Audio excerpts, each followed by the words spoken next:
Assalamualaikum warahmatullahi wabarakatuh. Bismillahirrahmanirrahim. Alhamdulillahirrahmanirrahim. Wassalatu wassalamu ala asyrafil anbiya wal mursalin. Sayyidina wa nabiyina Muhammadin wa ala alihi wasahbihi ajmain. Amma ba'du. Alhamdulillah hari ini kita kembali memasuki perkuliahan kita pada pertemuan kedua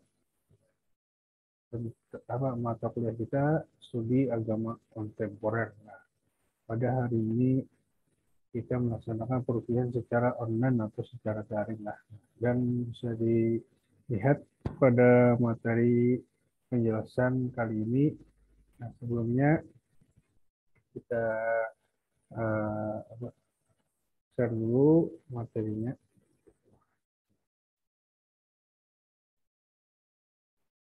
Jadi materi kita pada pertemuan ketiga ini atau pertemuan kedua untuk materi lah. Materi pertama kemarin itu kita secara Zoom. Sekarang kita bisa menyaksikan secara video lah. Nah, penjelasan mengenai materi kita hari ini tentang Islam dalam dinamika studi agama. Kita bahas Islam dalam dinamika studi agama. Nah, apa itu Islam dalam studi agama? Oke, kita bahas Islam dan studi agama. Nah, Islam adalah agama yang ajarannya diwahyukan Tuhan kepada manusia melalui Nabi Muhammad SAW. Nah, jadi ajaran Islam itu diturunkan berupa wahyu yang diturunkan kepada Nabi Muhammad SAW melalui perantara malaikat Jibril. Nah, jadi wahyu itu apa? Al-Quran. Nah, Al-Quran diturunkan secara mutawatir, artinya berangsur-angsur kada sekaligus. Jadi sumber ajarannya meliputi berbagai segi dari kehidupan manusia, nah, berupa Al-Quran dan hadis. Jadi Al-Quran itu wahyu yang diturunkan kepada Nabi. Kemudian hadis itu adalah apa yang disampaikan oleh Nabi, baik berupa perkataan, perbuatan maupun apa takrirnya, diamnya Nabi. Nah, itu merupakan bagian dari sumber ajaran umat Islam, yakni Al-Quran dan hadis. Kemudian ditambah dengan ijma ulama serta kias. Nah, dan sumber ajaran Al-Quran hadis ini juga merupakan bagian pilar penting dari kajian Islam sekaligus. Nah, tindakan dan pegangan dalam mengakses wacana pemikiran dan membumikan praktek penghambaan kepada Tuhan, baik yang bersifat teologis maupun humanistis. Jadi sumber ajaran ini menjadi bagian penting dalam mengkaji sebuah kajian Islam. Nah, berupa apa? Pemikiran. Nah, pemikiran, wacana pemikiran, dan membumikan taktik penghambaan kepada Tuhan. Jadi ketika kajian-kajian pemikiran itu dipresentasikan ke dalam praktek penghambaan kepada Tuhan, maka itu bisa bersifat teologis maupun humanistis. Nah, bersifat ketuhanan ataupun humanistis yang hablum minallah dan hablum minannas. Nah, jadi penghambaan kepada Tuhan itu tidak hanya bersifat teologis, tapi juga dia bersifat humanistis.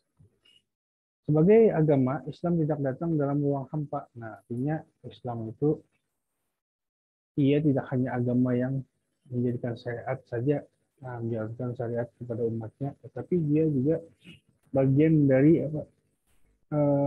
ritual ritual yang bersifat kemasyarakatan. Dia mengatur dari sendi-sendi, baik sendi agama, masyarakat, sosial, budaya. Pada hanya bersifat teologis yang ada. Nah, jadi Tuhan menurunkan agama itu mengatur alam semesta ini supaya manusia itu menjadi manusia yang bertakwa, artinya menjadi khalifahnya Tuhan di muka bumi. Islam hadir kepada suatu masyarakat yang berbudaya. Nah, artinya tadi pada ruang hampa aja Islam itu hadir sebagai bagian dari masyarakat yang berbudaya dengan seperangkat keyakinan, tradisi, dan berbagai praktik kehidupan. Jadi ada keyakinan yang diturunkan kepada manusia bahwa agama ini adalah tempat perwujudan kita sebagai hamba kepada Sang Pencipta. Nah, kemudian seperangkat keyakinan ini juga dia dilengkapi dengan masyarakat yang berbudaya, tradisi, dan berbagai praktik kehidupan di lain di dalamnya. Nah, artinya ada ruang hampa khusus agama aja. Tetapi praktik kemasyarakatan yang bersifat budaya, tradisi, dan sebagainya itu juga agama sangat apa istilahnya berkontribusi di dalamnya. Nah, artinya agama itu menjadi pijakan moral manusia di dalam berbudaya maupun dalam masyarakat yang memiliki tradisi di kehidupan. Nah, itu jadinya lah. Jadi landasan utama dari agama itu menjadi pijakan kita sebagai manusia dalam bermasyarakat. Nah, baik bermasyarakat itu dalam hal sosial, budaya, dan sebagainya. Masyarakat tempat Islam datang saat itu bukannya tanpa ukuran moralitas. Jadi pada masa itu sebelum apa Islam datang itu istilahnya lah pada Arab jahiliyah itu masyarakat itu bukan tanpa moralitas, jadi bukan tanpa ukuran moralitas. Justru mereka memiliki kriteria atau standar nilai dan moralitas tertentu. Artinya sebelum Islam itu sudah ada standar moralitasnya. Namun pada beberapa tataran dianggap telah mengalami deviasi atau penyimpangan dan karena itu perlu diluruskan oleh moralitas baru. Nah, jadi perlu diluruskan begitu. Dalam konteks ini, masyarakat demikian yang dalam literatur sejarah Islam diidentifikasikan sebagai masyarakat jahiliyah. Nah, meskipun mereka memiliki apa istilahnya standar nilai moral, tetapi pada apa literatur sejarah itu masyarakatnya masih diidentifikasikan sebagai jahiliyah. Jahiliyah di sini bukan berarti mereka tidak memiliki apa peradaban lah, tapi dari segi moral agama ya mereka tidak memiliki batasan-batasan, tapi mereka banyak yang menyimpang. Islam datang memberikan koreksi sekaligus perbaikan terhadap praktik nilai dan moralitas mereka. Nah, jadi Islam datang itu dia menjadi apa tatanan atau aturan dalam bermasyarakat yang memiliki nilai budi luhur. Nah, dulu misalnya zaman jahiliyah itu bangsa Arab itu sebenarnya sudah memiliki standar yang peradaban yang tinggi lah. Tetapi dalam segi moralitas keagamaan misalnya kan, mereka menjadikan misalnya eh, manusia itu kadang ada yang dijadikan budak, kemudian wanita dijadikan apa itu banyak wanita-wanita yang hanya dijadikan sebagai eh, akhwat pelaminan mereka atau ada yang poliandri wanita banyak suami dan sebagainya anak perempuan dijadikan apa mereka tidak menghargai anak perempuan dan sebagainya. Nah itulah yang menyebabkan bangsa Arab itu dulu dikenal dengan bangsa jahiliyah dalam pengertian uh, moralitas lah. Kehadiran Islam yang senantiasa berdialog dengan realitas sosial masyarakat mengantarkan pada diapresiasinya secara kritis nilai-nilai budaya lokal dari suatu masyarakat beserta ciri khas yang menjadinya. Jadi kan hadirnya Islam itu membawa perubahan karena Islam itu hadir sebagai rahmatan lil alamin. Dia mengatur tatanan kehidupan manusia yang asalnya bermoral binatang, jadi bermoral manusia seutuhnya atau manusia yang sesuai dengan fitrahnya diciptakan sebagai hamba Allah yang bertakwa atau yang memiliki berbudi pekerti luhur. Nah, kondisi ini menyebabkan Islam dan pemikirannya yang dikembangkan oleh suatu masyarakat di wilayah tertentu dapat saja berbeda dengan ekspresi keberagaman pada masyarakat di wilayah lain. Artinya, ketika Islam itu hadir di pada suatu wilayah tertentu, itu tentu berbeda pemahaman dalam konteks nilai-nilai normatif maupun historisnya lah. Nah, jadi ekspresi keberagaman di suatu wilayah itu kadang berbeda. Hanya di Arab itu kan budaya Arab, kemudian ke misalnya ke wilayah timur ke Indonesia lah. Nah, budayanya pun juga berbeda. Tentu kultur Arab tidak lepas juga dari budaya Islam lah. Sehingga ketika mau memasuki wilayah tertentu itu maka Islam itu tidak hanya beradaptasi dengan budaya lokal, tetapi juga dia bisa mengislamisasikan budaya lokal itu menjadi budaya Islam. Nah, artinya memfilter lah. Artinya ada semua budaya yang ada di West itu yang apa baik, yang jelek itu atau apa yang jelek tentu dibuang lah, yang baik tentu diambil istilahnya lah. Perbedaan bentuk ekspresi dan karakter Islam antara satu wilayah dengan wilayah lainnya itu pada akhirnya akan membuka wacana kita mengenai hubungan antara hal-hal yang bersifat normatif dan historis dari agama. Nah, jadi kan ada yang bersifat normatif dan historis dari agama. Jadi dari segi normatif itu kan kita melihat bahwa standar beragama itu berdasarkan teks-teks Al-Quran dan hadis. Nah, di aturan syariat tetap jalan, tetapi tanpa melupakan nilai-nilai historis yang ada di eh, sebuah wilayah itu. Jadi perjalanan Islam itu kan dari zaman Nabi itu membawa Islam itu dia bersifat rahmatan lil alamin. Nah, toleransi terhadap budaya, kemudian apalagi menjunjung hak-hak manusia dan sebagainya.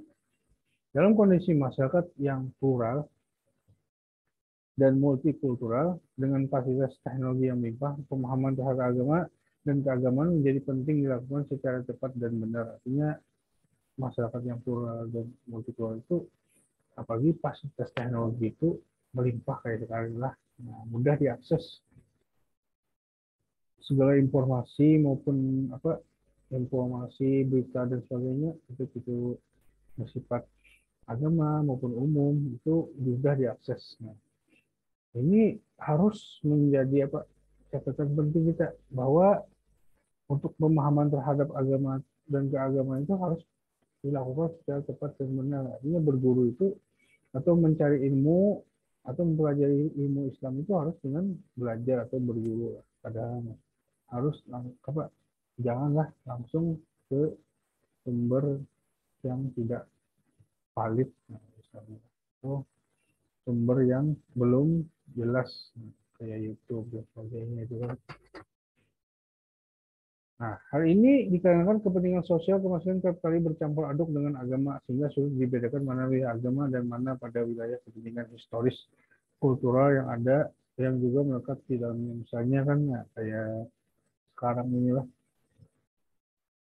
lagi viral itu masalah Toa. Nah, itu kita bingung tuh membedakan antara kepentingan sosial masyarakat dengan agama. Ada yang demo bela Islam dan sebagainya padahal itu ada bela Islam sebenarnya, tetapi kebanyakan kepentingan politik karena jadi itu sulit membedakan mana agama mana kepentingan yang di luar agama tadi, karena apa aja ini statement kan bela Islam gitu. Sedikit-sedikit demo misalnya atas nama Islam dan sebagainya, padahal wajah Islam itu tidak seperti itulah, kada kagetan misalnya.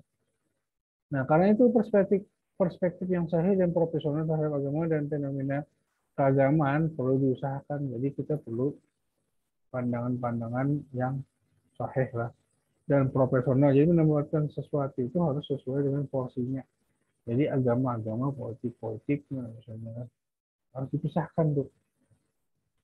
Jadi fenomena keagamaan itu yang kekinian, hal-hal yang apa tuh lagi viral istilahnya, itu hendaknya harus ditempatkan sesuai dengan porsinya. Jangan banyak kepentingan-kepentingan yang mengatasnamakan Islam, padahal lain atas nama Islam hanya kepentingan syahwat politik ini. Sebab ketidaksahihan akan menyebabkan akhirnya pemahaman bahwa seakan-akan agama seperti yang tercermin dalam bentuk pemahaman dan perilaku masyarakat yang meyakininya. Nah, kayak itu lah sedikit-sedikit mau gitu. Apa istilahnya mudah terprovokasi umat Islam ini karena mau berpikir kemudian karena mau membaca dulu langsung share berita-berita yang belum jelas lagi atau istilahnya berita hoax lah. Nah itu mudah terprovokasi. Berarti tangan tuh kan itu yang kan tentang Islam. Maka umat Islam ini mudah terpancing gitu kan. Nah, itu. Pada akhirnya pemahaman demikian dapat menimbulkan kegagalan membaca di kursus antara agama dan keagamaan. Jadi antara agama dan keagamaan sekarang itu menjadi ada kalau lagi baca, ada kalau dipahami secara apa menyeluruh, secara apa itu sahih lah, profesional, proporsional. Artinya antara agama dan keagamaan itu beda. Agama kan tentu syariat yang sudah pasti dan jelas. Sedangkan keagamaan itu dia bersifat ritual masyarakat dalam segi ibadah misalnya, kemudian dari segi sosial itu ada campuran-campuran dari adat istiadat lah, misalnya keagamaan di suatu masyarakat itu misalnya di bulan Islam mengatakan Islam atau keagamaan lah, contohnya lah perilaku keagamaan seseorang itu kan bisa dilihat dari kultur wilayah tertentu atau wilayah yang ada pada suatu tempat. Itu yang membedakan antara agama dan keagamaan. Kemudian urgensinya dan signifikasi usul Islam itu apa? Dalam rangka Islam dapat dilakukan dua metode. Pertama, dalam mempelajari Islam itu kita harus tahu teks-teks ayat suci Al-Quran yang menjadikan himpunan atau apa istilahnya? Dia merupakan himpunan dari ide dan output ilmiah dan literer atau literatur yang dikenal di dalam Islam. Jadi Al-Quran itu dia sumber otoritatif atau sumber orisinal dari himpunan ide-ide dan output ilmiah atau pemikiran-pemikiran yang menjadi kajian Islam. Kedua, mempelajari dinamika historis. Nah, yang historis ini istilahnya itu kontekstual. Dalam melihat sisi keagamaan itu dilihat dari segi kontekstual, pada tekstual. Jadi agama itu dalam memahami ajaran agama itu dia tidak hanya tekstual tapi juga kontekstual. Nah, jadi dinamika historis itu penting. Yang menjadi perwujudan dari ide-ide Islam. Nah, dinamika historis itu melihat perkembangan sejarah Islam misalnya.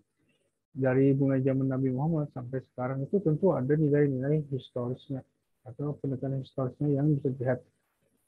Beragama tidak hanya tekstual, tapi dia harus kontekstual, memahami sudut pandang sesuai keadaan zaman.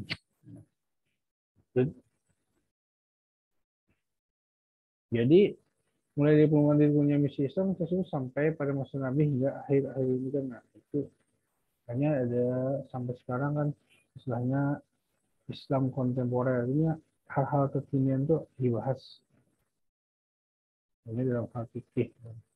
Adapun urgensinya dalam mempelajari studi agama kontemporer itu biasanya adalah studi Islam diarahkan sebagai instrumen untuk memahami dan mengetahui proses sentrifugal dan sentripetal dari Islam dan masyarakat. Nah, artinya dia yang menjadi bagian sentral dalam apa, mengarahkan umat Islam itu, memahamkan umat Islam dalam memahami keberagaman. Ya, antara agama dan keberagaman itu harus dipahami dari sisi instrumen, ya ini melalui proses sentrifugal dan sentripetal. Ya, sentrifugal dan sentripetal.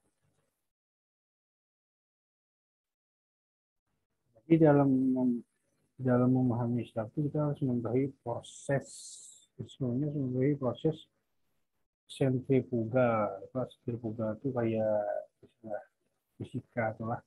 Nah, itu gaya efek semu yang ditimbulkan ketika sebuah benda melakukan gerak melingkar. Ini proses instrumen itu harus dari awal lingkaran itulah, Islam itulah.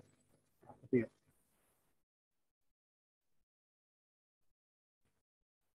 Dia harus ke pusatnya. Pusatnya apa? Jadi Al-Quran dan hadis. Nah, sama dengan sentripetal, sentripetal itu juga itu memahami Islam agama juga dia harus di lingkaran itulah, melingkar artinya berpusat pada lingkaran. Nah, lingkaran itu sama. Apa yang menjadi pemahaman masyarakat di suatu masyarakat itu tentang agama, maka proses instrumennya harus dipahami dari sudut melingkar itu, sentripetal. Melingkarnya menuju pusat. Nah, pusatnya itu Islam. Nah, Islam itu instrumennya apa? Al-Quran dan hadis itu sama dengan gaya fisika lah, istilah dalam ilmu fisika itu. Nah, di dalam jantung tradisi studi tadi itu dapat Al-Quran yang dalam prosesnya legalisasinya memiliki kapasitas dan daya gerak keluarnya. Sentrifugal dia keluar instrumen tadi kan bahwa Al-Quran ini menjadi output, output dalam pengambilan sumber ajaran Islam. Merasuki dan berdialog dengan berbagai budaya yang dijumpainya. Sebaliknya umat Islam yang tinggal dan tumbuh dalam berbagai asuhan budaya baru berusaha mendapatkan legalisasi dan legitimasi dengan cara mencari rujukan pada Al-Quran dan tradisi lama. Jadi kalau umat Islam tumbuh pada asuhan budaya baru, nah kan hanya dia istilahnya lah masuk dalam budaya baru umat Islam nih. Maka dia kalau ingin mendapatkan legalisasi dan legitimasi, maka mencari rujukan ke Al-Quran dan tradisi lama atau sentrapeta. Kalau tadi kan uh, masyarakat yang ada di jantung tradisi tadi, nah, di tempat pusatnya agama di tempat Islam itu, maka dia geraknya kapasitas keluar kapasitas dan daya geraknya itu keluar, nah, masuk dan berdialog dengan budaya yang dijumpainya. Artinya Islam itu sumber ajarnya dia outputnya berdialog dengan budaya yang dijumpainya. Berbeda dengan sentrapetal ketika dia masuk ke dalam budaya baru, sudah sudah tumbuh di budaya umat Islam itu tinggal di budaya baru. Misalnya kita berada di luar negeri di Amerika, kita misalnya budaya baru kalau nah, maka ketika kita menghadapi budaya baru itu, maka kita berusaha mendapatkan legalisasi dan legitimasi dengan cara mencari rujukan pada Al-Quran dan tradisi lama. Nah, itu dinamakan sentrapetal, artinya ke dalam. Oh, kita harus ke sumber Al-Quran supaya jadi pijakan kita dalam beragama. Kalau di tempat baru lah, kalau di tempat sudah lama kayak kita di Indonesia atau di Arab itu kan itu pusatnya Islam. Maka ketika ke dunia luar itu membawa proses legitimasi dari Al-Quran tadi itu, nah menjadi tempat dialog dengan budaya luar. Nah, kalau kita berada di luar masih bertumbuh kembang punya atau baru pindah ke budaya baru misalnya kan. Itu asing bagi kita. Misalnya kita kan waktu puasa itu misalnya Ramadan, maka petunjuk untuk melaksanakan ibadah itu tentu kita ke tradisi lama. Seperti itu bijaknya. Kalau kita ikut budaya baru maka nah, susah lah menjalankan itu agama. Nah itu contohnya lah kayak misalnya kita di Amerika Serikat, tentu kita merasa asing di tempat budaya baru. Maka pijakan kita dalam agama kita harus kembali ke unsur tradisi lama, yakni agama yang kita anut. Karena rujukannya adalah Al-Quran dan hadis. Itu maksudnya lah. Nah, dalam kaitan ini, jika studi Islam ditarik ke arah perjalanan sejarah dari Islam, tampak sekali urgensinya dan signifikasinya sebab antara realitas historis itu membuktikan bahwa Islam selalu diwarnai oleh berbagai usaha pembaruan dan penyegaran secara terus-menerus sebagai konsekuensi dari arus gerak sentrifugal tadi. Sentrifugal kan kita keluar Islam kan bawa peradaban keluar, depan aslinya Islam di Arab keluar, misalnya eh, bertransformasi ke wilayah-wilayah yang di dipijaknya.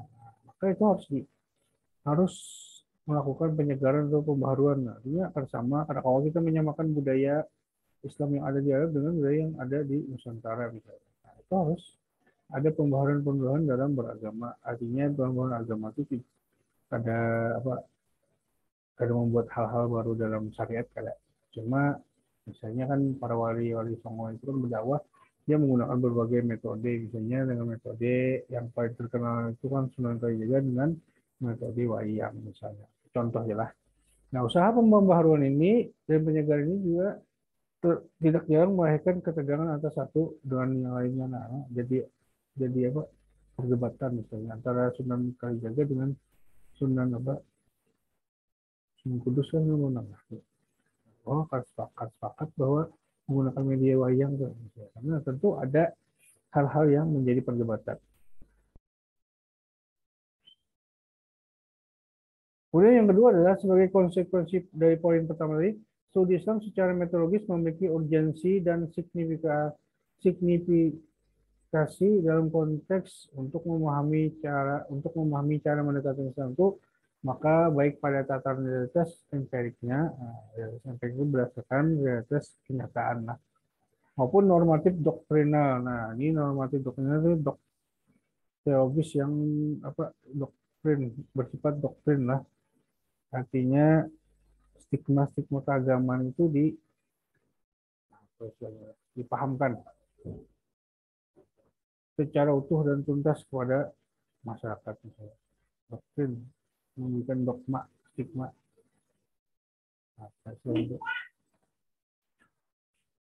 Ya. Hal demikian agar pemahaman terhadap Islam tidak pincang.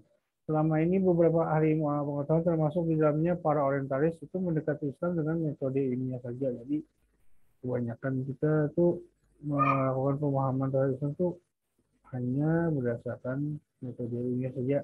Akibatnya penelitian mereka masih menarik tidak bisa menjelaskan secara utuh objek yang diteliti karena yang mereka hasilkan hanya melalui penelitian itu berdasarkan eksternalitas dari Islam semata. Output yang ada di luar Islam semata. Jadi mereka kadang hanya subjektif penilaiannya terhadap keberagaman di masyarakat Islam itu tanpa melihat secara utuh objek yang diteliti tadi. Misalnya menganggap Islam itu sebagai sumber teroris misalnya. Padahal ada itu hanya oknumnya misalnya karena itu contohnya. Maka dengan berkenan ini oleh mereka simbol-simbol dan sistem kepercayaan agama diambil secara serius sebagai data yang kenyataannya tidak bisa terlepas dari bias pengamatannya. Artinya simbol-simbol keagamaan misalnya janggut, pelaku teroris itu ucaga, janggut itu hanya sekedar pengamatan bias mereka. Artinya mereka hanya melihat secara bias mata aja lah, secara jahil aja. Kadang mendapati secara persuasif istilahnya. Nah, jadi melihat Islam itu wajah Islam itu sangar ya. Nah, itu bagi orang yang di luar Islam lah. Padahal tidak seperti itulah. Nah, karena hanya melihat simbol-simbolnya yang dipakai, misalnya pelaku teroris itu berjubah, nah kan dia tuh simbol. Jadi kalau melihat simbol itu pukul ratanya secara umum bahwa umat Islam itu teroris ya. Padahal ada.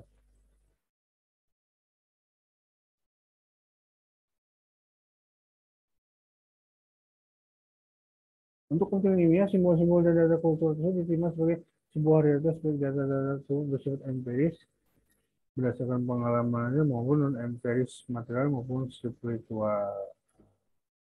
Jadi ini konsekuensinya tadi. Dari poin pertama tadi, ketika Islam hanya dijadikan sebuah pijakan kajian ilmiah saja tanpa melihat dari segi teologis normatifnya dan historis. Tiga, studi Islam bergerak dengan mengusung kepentingan untuk memperoleh pemahaman signifikan terhadap persoalan hubungan antara normativitas dan historis. Jadi antara tekstual dan kontekstual itu harus ada pemahaman yang utuh. Nah, jadi ada benturan antara normativitas dan historis. Artinya berjalan searah sekata istilahnya.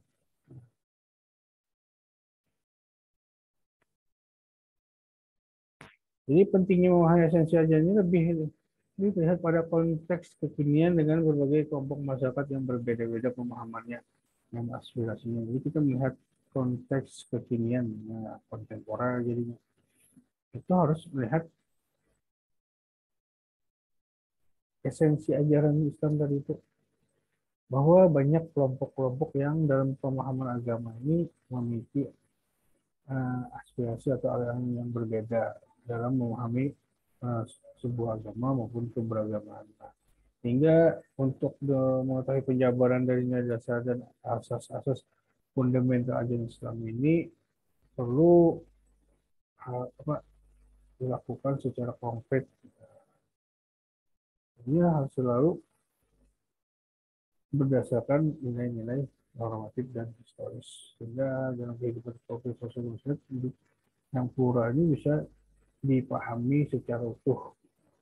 Terus di agama kontemporer itu kenapa dia memiliki urgensi dan signifikan dalam perkembangan studi Islam lah, studi studi Islam. Di dinamika selanjutnya dinamika dan perkembangan studi Islam.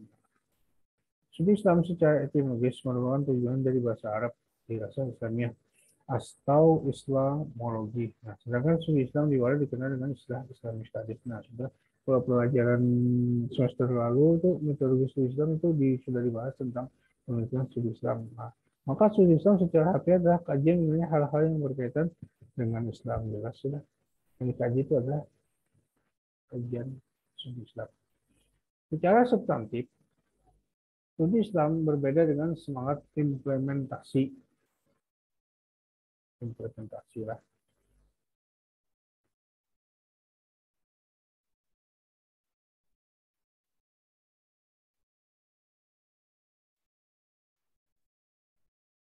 Maka studi Islam secara harfiah adalah kajian mengenai hal-hal yang berkaitan dengan Islam. Secara substantif, studi Islam itu berbeda dengan semangat implementasi dari aktivitas keagamaan seperti majelis taklim. Nah, yang bersifat doktriner, nah ini pemahaman agama. Kalau majelis taklim bersifat doktriner, memahamkan agama, doktrin, memberikan stigma-stigma berupa dogma keagamaan kepada masyarakat. Dan bertujuan meningkatkan pengamalan keagamaan seseorang baik pada tataran kognitif maupun praktis. Nah, jadi berbeda secara implementasi studi Islam itu berbeda, kayak misalnya itu beda. Tapi Islamologi itu mengkaji hanya sebatas Islam sebagai ilmu pengetahuan. Jadi studi Islam itu atau Islamologi itu ya hanya mengkaji sebatas Islam sebagai ilmu pengetahuan. Nah, itu kadang merambat karena yang bersifat implementasi keagamaan di masyarakat.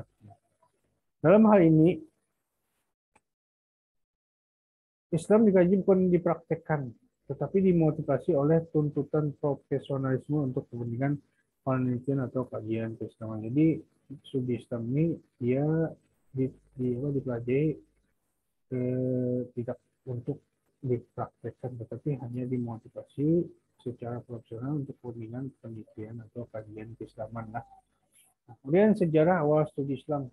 Studi Islam itu sebagai sebuah praktek sesungguhnya sudah berlangsung semenjak awal pertumbuhan Islam, yakni pada masa Nabi Muhammad SAW. Meskipun demikian, apa yang tengah berlangsung pada masa Nabi tersebut belum bisa disebut studi Islam sebagai sebuah disiplin ilmu karena belum ada yang dinamakan karena tidak dilakukan secara sistematis dan terstruktur seperti sekarang ini. Nah, berikut adalah periode-periode sejarah studi Islam. Misalnya pada masa Rasulullah.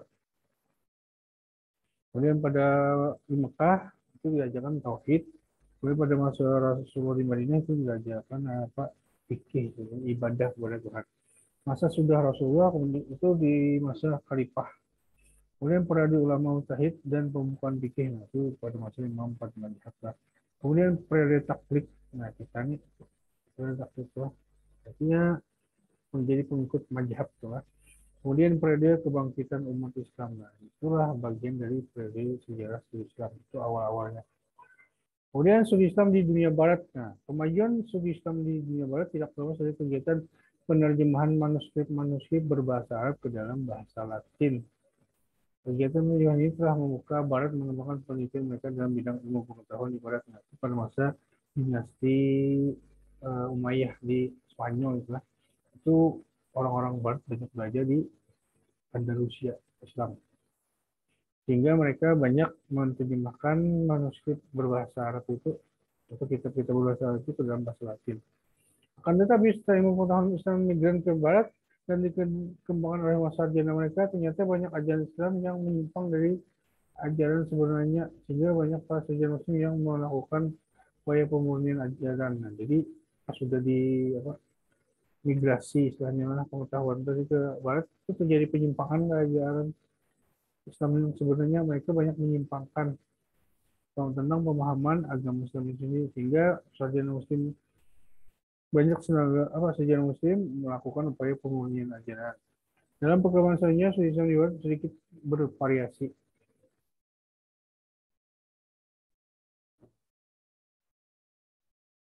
Asalnya kan barat itu jadi begitu. Dia menerjemahkan atau mengambil studi Islam luar itu hanya sekedar buah kajian ilmiah aja dan mencari kelemahan Islam. Tetapi pada eh, akhirnya mereka mengkaji Islam secara objektif lah. Itu sudah dipelajari kemarin di metode studi Islam lah. Kemudian studi Islam di Dunia Timur. Nah, itu melahirkan atau munculnya beberapa perguruan tinggi, di antaranya Al-Jamiah yang paling awal dengan pretendi sebagai lembaga pendidikan tinggi. Nah, tercatat Al-Azhar di Kairo, Jetuna di Tunis, Tunisia lah, dan Kaulijah di Fez, Mesir. Tetapi Al-Jamiah ini yang diakui sebagai universitas tertua di bumi. Jadi Al-Jamiah ini universitas atau perguruan tinggi Islam paling tertua di bumi. Misalnya. Di beberapa negara Muslim, studi Islam diselenggarakan pada berbagai fakultas, misalnya seperti di Saudi Arabia, terdapat Al-Qura University, King Abdul Aziz University,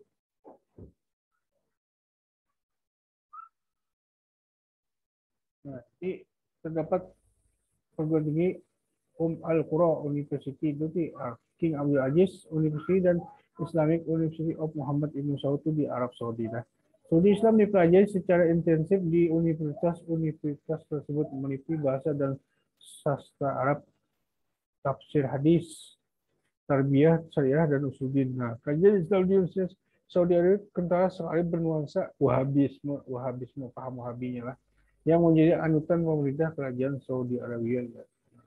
Jadi paham Wahabi itu di Arab Saudi lah. Jadi perguruan tinggi di mulai masuk perguruan tinggi di Arab Saudi itu berpaham Wahabi. Nah,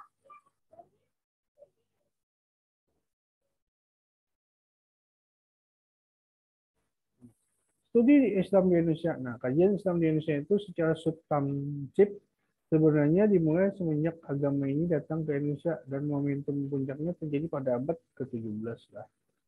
Nah, yang dilakukan ulama melalui lembaga pendidikan tradisional, misalnya seperti pesantren. Nah, proses pelembagaan kajian Islam di pesantren ini terus berkembang dan berlangsung seiring dengan transformasi dan modernisasi lembaga tradisional ini. Nah, yang terjadi ketika pada zaman kolonial Belanda lah, yang memperkenalkan lembaga sekolah itu berdasarkan sistem kelas sehingga dampaknya dirasakan oleh pesantren melalui penyelenggaraan sistem kelas. Jadi Belanda ini membuat perubahan dalam hal pendidikan, terutama menggunakan sistem kelas. Tidak ada kelasnya dulu pesantren tuh satu yang baik yang tua yang anu sama duduknya satu majelis kayak majelis taklim dulu lah ada pakai kelas sekarang ada kelasnya. Ya, kalau sekarang kan ada ibtidaiyah samiyah aliyah, nah itu contohnya lah. Akibatnya berdirilah madrasah sekolah di lingkungan pesantren yang hanya mengajarkan materi pendidikan agama Islam klasik. Nah, jadi ada kelasnya pesantren doang di kelas kelas Uya, ibtidaiyah, samiyah. Nah, proses transformasi pendidikan ini menyebabkan sebagian elemen masyarakat Muslim menginginkan hadirnya lembaga pendidikan tinggi untuk mengkaji Islam. Jadi sesudah itu maka banyak masyarakat atau tokoh-tokoh Islam di Indonesia itu berupaya untuk mendirikan lembaga pendidikan tinggi untuk pengkajian Islam secara khusus. Nah, maka untuk memenuhi hal tersebut, maka didirikanlah Institut Agama Islam, baik negeri maupun swasta. Nah, dalam sejarah perkembangannya, IAIN pernah didominasi oleh pendekatan normatif doktrinal yang mengedepankan fungsi lembaga dakwah. Jadi dulu tuh IAIN itu pendekatannya lebih kepada pendekatan normatif doktrinal, artinya berdasarkan teks dan stigma-stigma atau doktrin agama yang mengedepankan fungsi dakwah lah. Jadi pendekatannya ini masih doktrinal, memahamkan masyarakat itu menggunakan sumber ajaran Islam murni. Nah, dengan tendensi ini otoritas keimanan dipertanyakan sehingga banyak kritik dilontarkan. Nah, gara-gara apa sih kajian studi Islamnya hanya menggunakan pendekatan normatif doktrinal aja, padahal banyak lagi istilahnya pendekatan-pendekatan dalam kajian Islam itu. Sehingga tendensi kajian Islam yang normatif itu mulai beralih pada sisi sebaliknya historis konseptual. Pada awal dekade tahun 1970-an dengan moto penggeraknya Harun Masiwan, Mukhtar Ali, dan Nurholis Majid. Jadi pembaruan Islam itu muncul di tokoh-tokoh Indonesia dalam hal pengkajian sub-Islam. Nah, yang dimotori oleh Harun Masiwan, Mukhtar Ali Raja, dan Mukhtar Ali dan Nurholis Majid. Nah, ini melakukan pendekatannya tidak hanya dari sisi normatif doktrinal saja, tetapi juga mengembangkan pendekatan lain dalam perspektif historis konseptual. Nah, jadi Islam itu kajian Islam itu lebih apa? Lebih bisa dilihat secara utuh. Oke, demikian pembahasan untuk materi pada hari ini. Mudah-mudahan ada manfaatnya. Mohon maaf jika ada salah-salah kata baik pada dalam segi penyampaian dan sebagainya. Minta halal, minta ridho, mudah-mudahan bermanfaat bagi kita semua. Amin ya rabbal alamin. Dan silakan nanti saksikan videonya ini atau materi ini eh, secara apa di channel YouTube video bisa. Jadi nanti sampai jumpa lagi pada kesempatan dan materi selanjutnya. Wassalamualaikum warahmatullahi wabarakatuh.